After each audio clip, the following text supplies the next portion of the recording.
good morning, and welcome to today's College Football Playoff National Championship Head Coaches News Conference. We are joined by TCU head coach Sonny Dykes and Georgia head coach Kirby Smart. Coach Dykes, we'll start with an opening remark from you. First of all, I just want to thank all of you for being here and covering college football, and we're all really fortunate and blessed to have an opportunity to work in this great game. Kirby and I as coaches, and you guys as the media. Kirby and I both grew up we're both sons of coaches, and I grew up reading articles and columns and newspapers talking about football and my dad's games and other people's games as a child. So we have a real appreciation for what you guys do and how important you are to college football and what makes this game so great. So just want to thank all of you for being here and covering this event. It's been a heck of a week for us.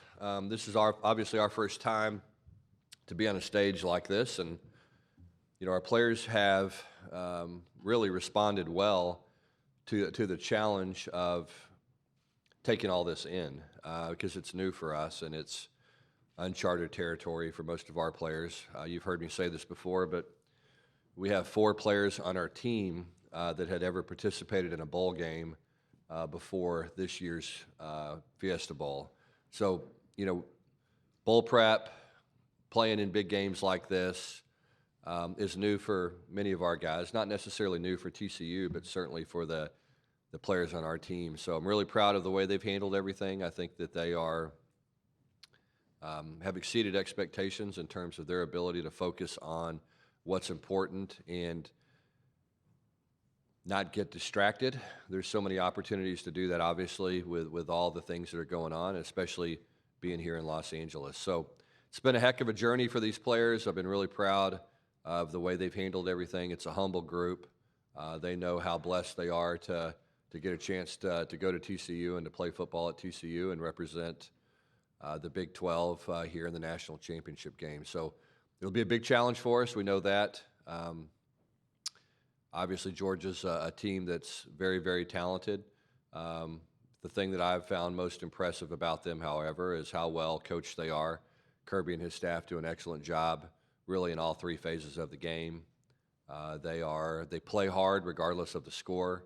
And again, I think that's a big credit to their culture they have in their program and Coach Smart and his staff. I just have a ton of respect for their football program and the way they do things. So we're looking forward to Monday night. Know it's going to be a big challenge for us, but our guys have never backed down for challenges, and they have a lot of confidence in themselves and in our program and what we're trying to do. And we'll go out and play good football Monday night and see what happens. Coach Smart? Yeah, a lot of the same sentiments as Coach Dykes. Tremendous honor to be here. 130-something teams start out trying to achieve this, and there's 2 left. And I think it speaks volumes to the character of both teams, the way each team has been able to win football games. I think so much is overrated about talent and what so many people put into the game of football when a team cares about each other and they have a lot of intangibles and really good players at the right positions. It makes for a special group. And hearing the story of TCU's season, getting to see Coach Dykes at the Heisman, Max, when you start looking across the board, it's a hell of a story for these 2 teams to be playing each other. And it's an honor for us to be here. I'd like to say thanks to the CFP committee and the CFP group that's hosted us. What a tremendous job they've done in LA to host our players. I know over at our hotel, our players have enjoyed the hospitality room. They've had an opportunity to be together. And, we have the fortune of having a lot of guys last year that left for the NFL, but every one of those guys that left for the NFL tell our players, you better enjoy this moment because it's different at the next level. And these guys have a special bond that they get to spend together. There's countless hours and minutes that these teams, both of us, have spent preparing. It's a long process to get to the semifinal in terms of 28 or however many days, and then you got another 10, and you end up spending a lot of time together through Christmas and through New Year's and through travel. And our guys have really enjoyed that. I've enjoyed it. It's why we get in this business. And what a great stage we get to play on Monday night. And just honored to be here and represent the University of Georgia. We'll open up for Q&A. Start over here on our right in the second row. Stand up so you can see me. Good morning, guys. Kirby, for you, Ralph Russo from the Associated Press, over here on this side. Kirby, what is needed to maintain excellence? Your former boss has been in this similar situation, sitting up where you are now, and has had to explain it. I'm wondering if you could explain what is needed to maintain excellence like your program has over the last couple of years. A lot of hard work, standard, belief in the culture within it. It doesn't start when the season starts. It starts Tuesday when the season ends. And it just continues. I mean, I don't know that you can relax and just say, okay, we're going to be fine. You have to make it happen. And I think each and every year you have a different team. Obviously, recruiting plays a part of that, because if you don't have good players, you got no chance. But a big part of that is the organization that I've been given the ability to hire at the University of Georgia. They are second to none at my administration of supporting us, bringing in analysts, bringing in coaches, having nice facilities. I mean, you need those things to be successful and sustain. But at the end of the day, you better have buy-in with your players. And I think the older I've gotten, the more I acknowledge the relationship with the player matters much more than maybe the play you call, than maybe the practice habit you create or anything else. It's will those players play hard for each other, and do they believe in their coaching staff, that their coaching staff cares for them, and that allows you to sustain.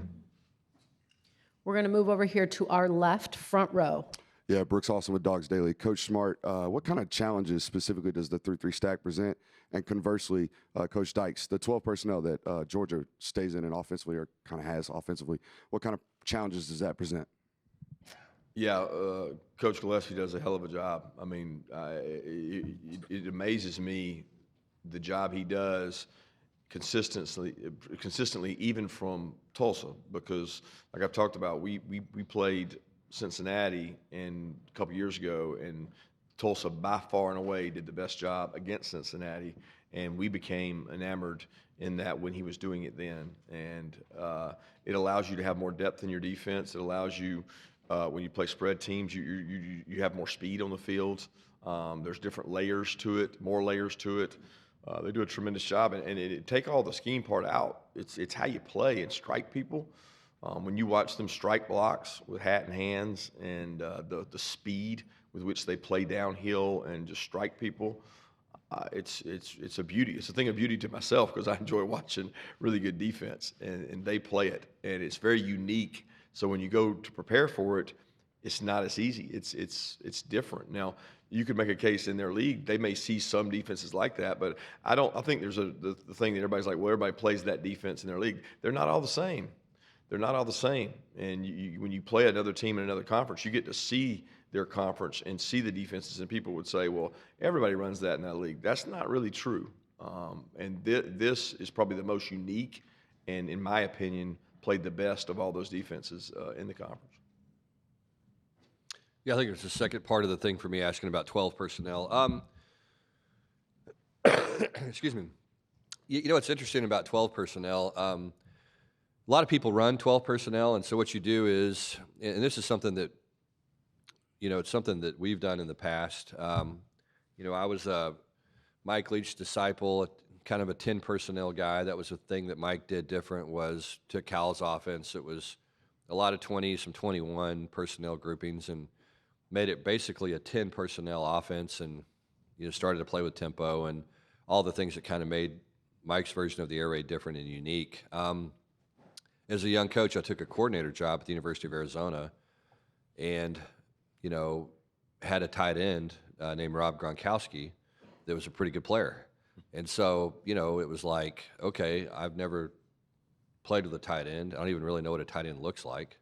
and this is what he looks like. And so let's figure out a way to get this guy the ball. And so, all of a sudden it was we're lining up in 11 personnel and some 12. And the thing that's different about it is, you got to play 8 gaps. Your run fits are much more complex. How you're going to get to them is much more difficult. Now from a run game perspective, you've got to cover all of these gaps that you don't necessarily have to cover, without the 12 personnel. And so it just changes the way you approach the game defensively. Most people, when they go 12, they're taking 2 good players off the field and putting 2 average players on the field. Well, Georgia's certainly the exception to that. I mean, their tight ends are exceptional. And they are wide receivers are like Rob. I mean, they're wide receivers that are 270 pounds and can block. And the thing that's unique about those 2 tight ends is they like to block. They're physical-minded guys. They're very skilled receivers, but they play a tough brand of football. And that's what makes Georgia's 12 different than everybody else's. As I said earlier, most guys are taking out a good player and putting in some average at best player, because they want to, change the run fits or make it a little bit more difficult for a defense to prepare for. These guys are doing it with, arguably 2 of the best tight ends in college football and some really exceptional athletes. And again, the thing that stands out about them is their toughness and their willingness to go in there and mix it up and their effectiveness as blockers. Take our next question right over here to our right in the very front row. Kirby, Lance McCurley, Lake Oconee News. We get to see Javon on the field and on the sideline as kind of a charismatic guy, kind of a leader. But what is he kind of like behind the scenes, and how have you seen him grow in the last couple of years? You say Javon? Yeah, just a great kid. He loves football. When you start combing our state, I wouldn't say there's kids as talented as Javon everywhere, but there's a lot of kids in our state that just love football. And that's what we found during the COVID year. He never got to come to campus. He never got to come to camp. But he sent in at least 100 videotapes of him working out in his backyard and putting out cones. And I said, man, this guy's different. These kids aren't doing this in COVID times where they're going out to work out and making sure they get seen. And we just kind of fell in love with the culture and the toughness of the kid. And he's become he makes our team tougher.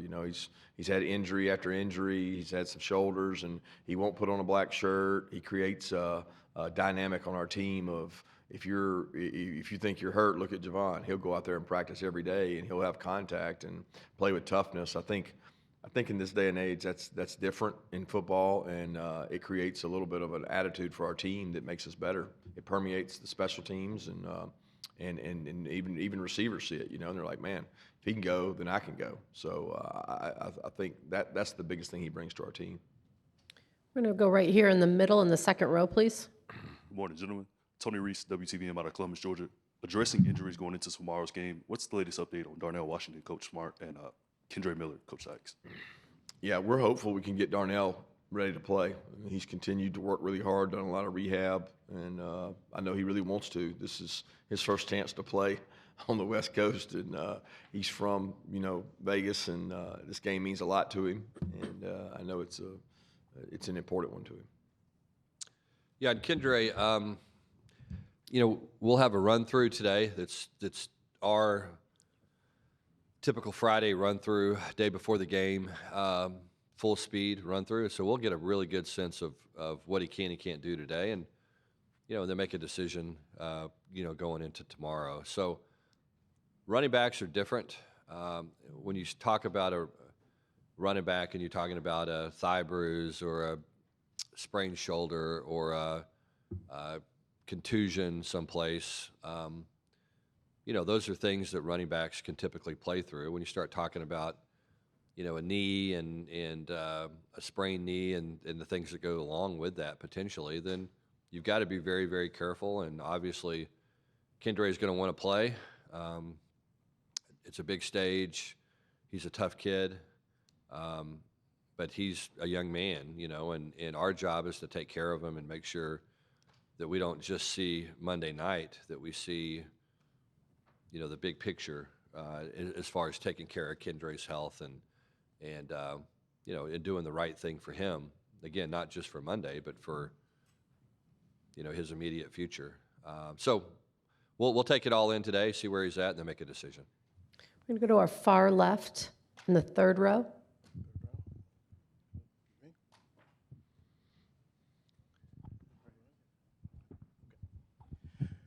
Questions for both coaches. Newey Scruggs, NBC5 Dallas. For you, Coach Smart, I know you talked about not feeling like you were the hunted, but the pressure of being installed as the favorite and being the #1 team in the country to face this group of guys that were unranked all year. And then for you, Coach Dykes, can you speak to the fact of TCU's becoming a national brand? Earlier this week on TNT, Ernie Johnson, who's a Georgia grad, bet Shaq that Georgia would win by 28, and Shaq, who now lives in Texas, said he'd eat a horned frog if it happened here, but that here's a NBA show talking about TCU football. I'm not sure I understand the question exactly. In regards to the hunted or being hunted, I mean, I promise you, there's no greater pressure on any sport than there is on college athletics, especially for major college football programs. And I don't think Coach Dykes or myself would be in this business if we weren't used to pressure. And I don't. I look at it in a vacuum. I don't get to watch much TV. I don't get to do much social media. I just worry about our team and don't get caught up in anything outside of that. And we've had a saying around our place for a long time that probability is not reality. So we don't control what people say in probability. Reality is what happens on the field between those lines. And that's what takes a lot more courage than just putting out probability. Yeah, and I'll say this, I do, you look around college athletics and you look at the NCAA basketball tournament and you see teams that you don't expect to be there end up in the top 8 or the Final 4. That seems to be something that's almost an annual occurrence these days. College football is different. It just is. There's a lot of plays that go into that game. There's a lot of players, instead of 5 guys and 1 or 2 guys get really hot, you've got to have an entire team do it and execute at a high level. And so I do think it's more difficult to kind of emerge from the shadows in football than it is maybe in basketball. Our group has had a little bit of a magical ride, and I think the biggest difference is that it's our first year.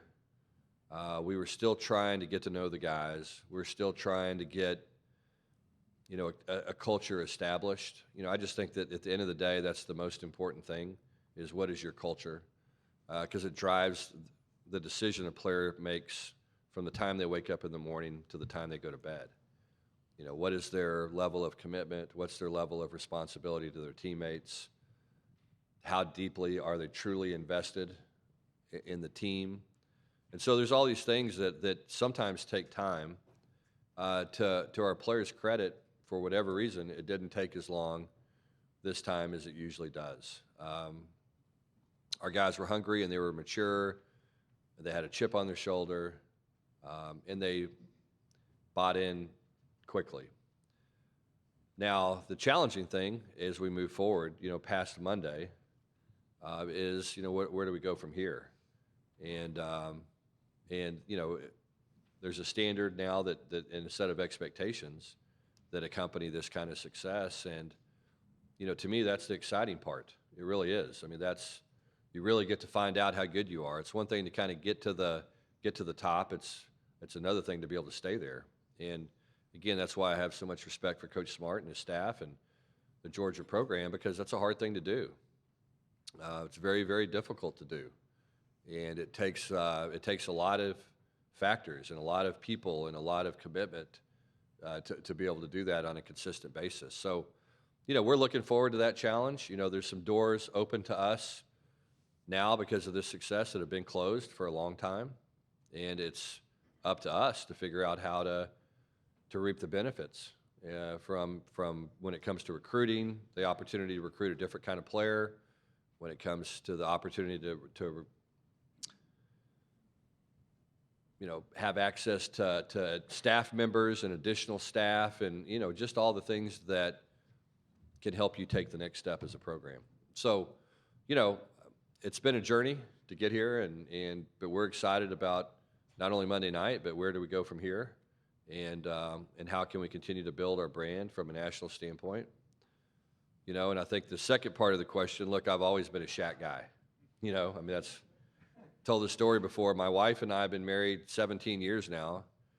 We've had 3 disagreements in our marriage in 17 years, and one of them was about Shaq and Kobe. You know, I'm a Shaq guy, she's a Kobe girl. That was probably about as eventful argument as we've had in our marriage. And so, hey, look, I'm a Shaq dude through and through. Always have been. So he's a Texas guy, San Antonio Cole. On that note, we'll move right over here to the middle in the second row. That's more information than you wanted. Hey, but it's the truth. I'm more impressed you've only had 3 arguments with your wife in 17 years. I'm still trying to conquer that. Sonny, you just made Sports Center, but Dennis Dodd, CBS Sports, for both coaches. Kirby, I think you're still on the rules committee. I wonder what both of you thought of the concept of limiting what are now being called exposures, not plays, but exposures for or against. What are the advantages or disadvantages of that? You're talking about total number of plays in game exposures you're talking about? Yeah. Yeah, I think one of the first things you look at on the rules committee, and they bring it up every year, is the length of games. I think there can be 2 things there. You're talking about TV viewership, and you're also talking about exposures to contact in terms of number of plays. There's a lot of ways to manipulate the number of plays, including the clock. And, you know, our big brother in this world of football is the NFL. And so much of what we do is modeled off what they do. They spend a lot of money on trying to get it right. And, you know, they've shrunk their game into a time frame that's probably a little bit tighter window than ours, and also trying to limit exposures as well, although they have a longer season and they've added games to their season. So when you look at all that, it encompasses a big decision. We are dealing with student athletes, and I think it starts with that. So, you know, I wouldn't sit up here and say I'm in favor of shrinking the game. I do think our game has gotten long, and there are a lot of plays, because in college football, there's a lot more teams that use tempo, therefore they want more snaps than you see in the NFL. That's not prevalent in the NFL. It's a different game when it comes to that. So it's probably boils down to what's safest for our players without changing our game, because our college football game is different than the NFL, and we don't have to mimic that, although we want to make it safe as possible for our players.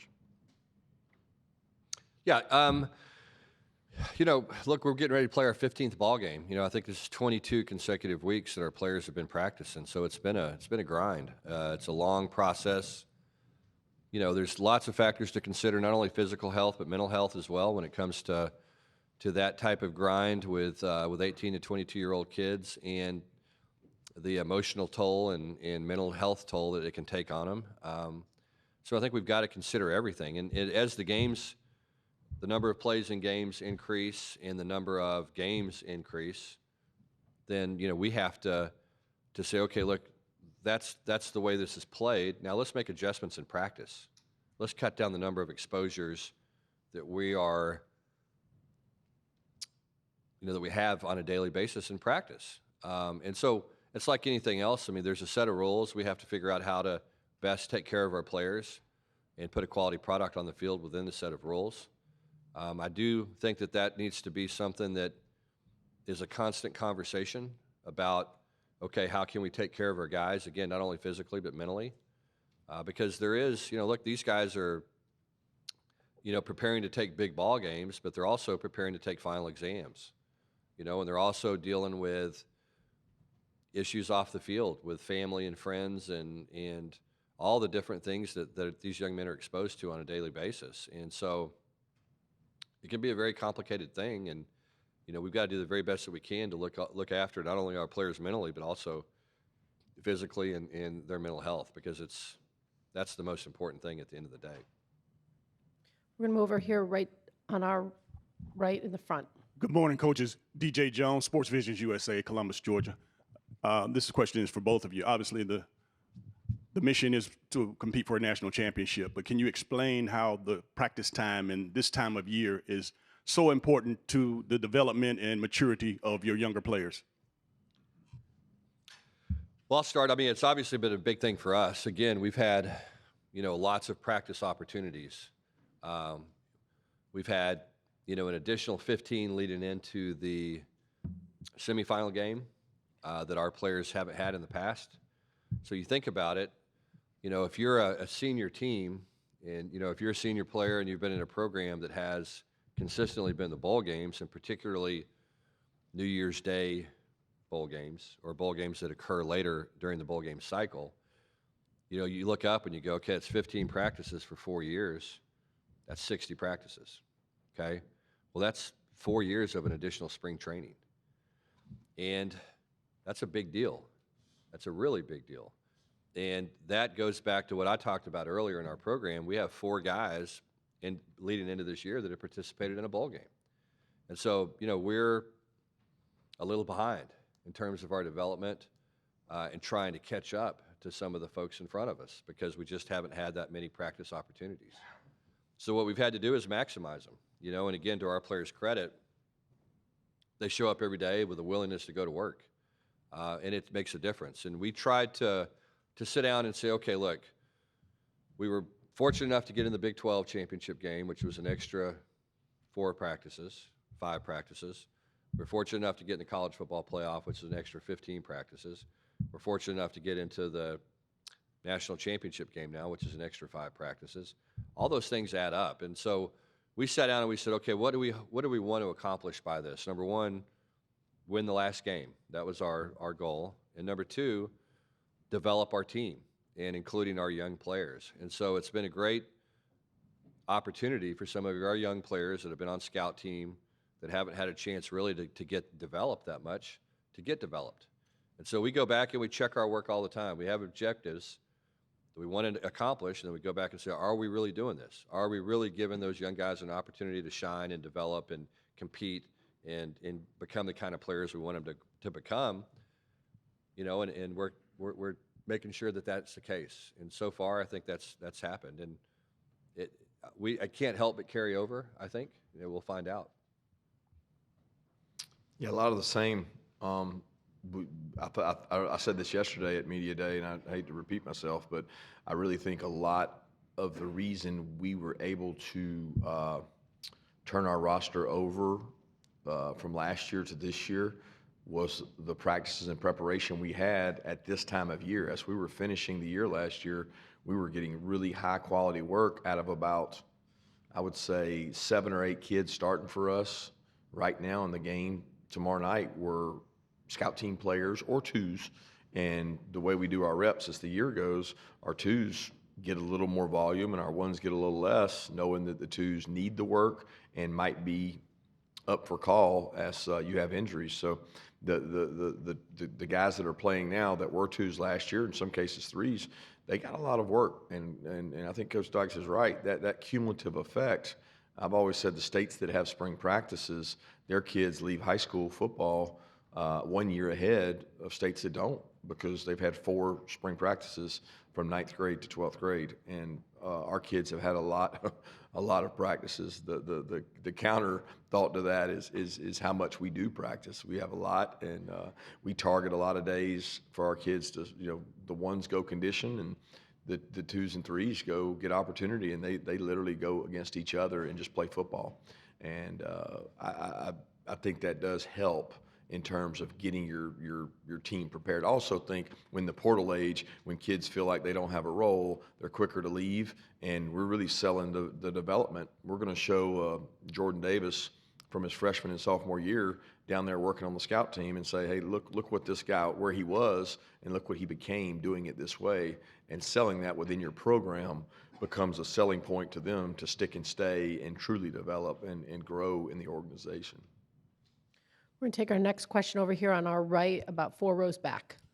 David Upman with The Athletic. For you guys, how do you feel about the current college football calendar with regards to recruiting and transfers and signings, and what changes, if any, would you like to see?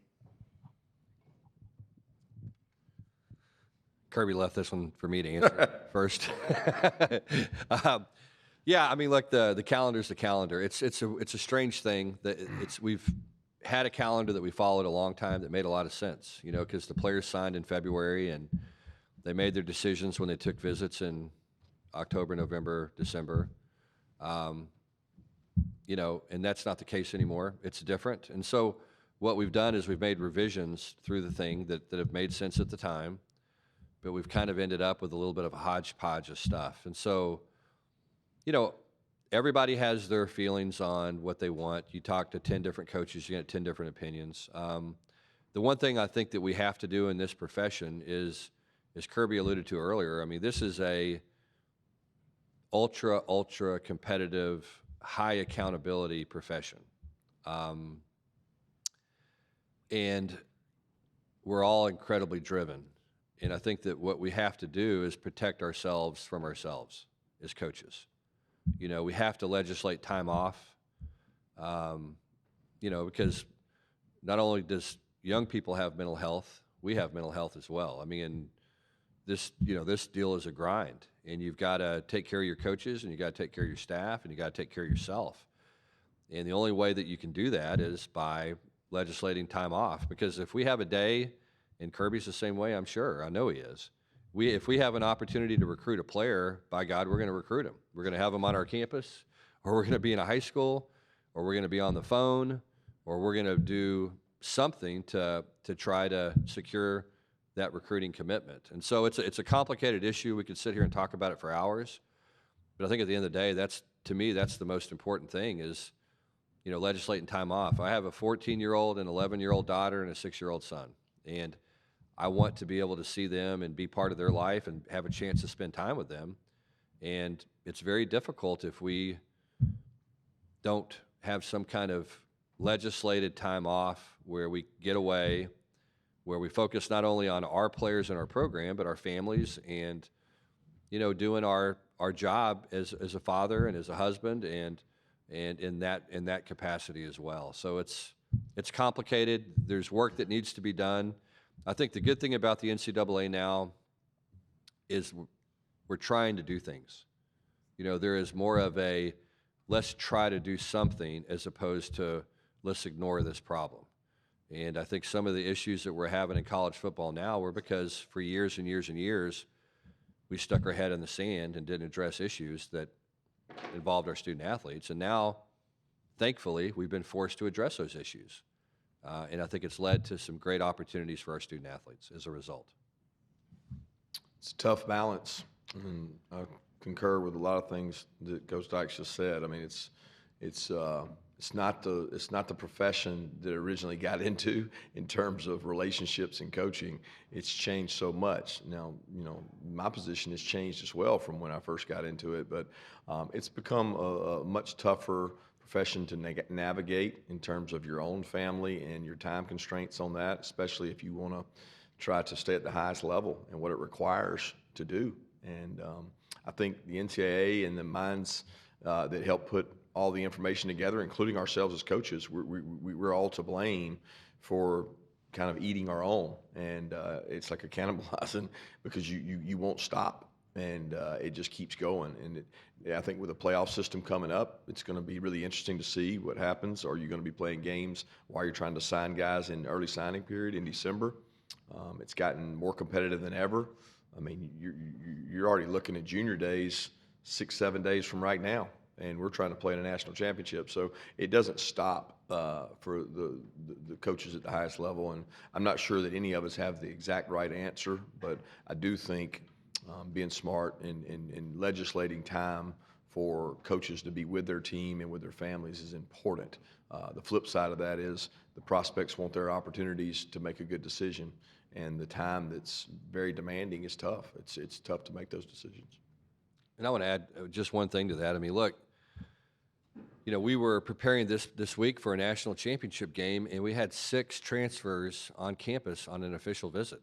And you're just kind of like, really? I mean, are we really doing this? And so that's just the way it is now. And you know, those days were going to be 18-hour days before, and the 18-hour days turned into 20-hour days. And that's the nature of our business. Don't get me wrong, I'm not complaining. I have the opportunity to do something else if I want to. But it's, we do have to at some point kind of sit down and say, okay, look, here's the calendar. What can we do to serve the players first and foremost, and second of all, try to retain some kind of ability to be a good father and a good husband. Gentlemen, thank you very much. We're going to ask if you would please transition to standing on either side of the trophy so that we can go ahead and take a couple pictures here. We're going to give just a second for us to move those tables. And as a reminder to our photographers, we'll start here in a second with the ENGs in the back. So I would ask everybody that's a still photographer to stay low. Give them a minute to get their shot, and then we will go ahead and move to our still photographer friends on the floor.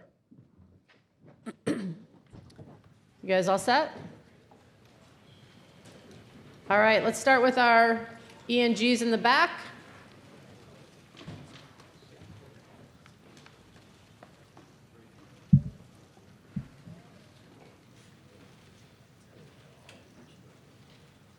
Okay, and then we'll move here to our photographers down in the front.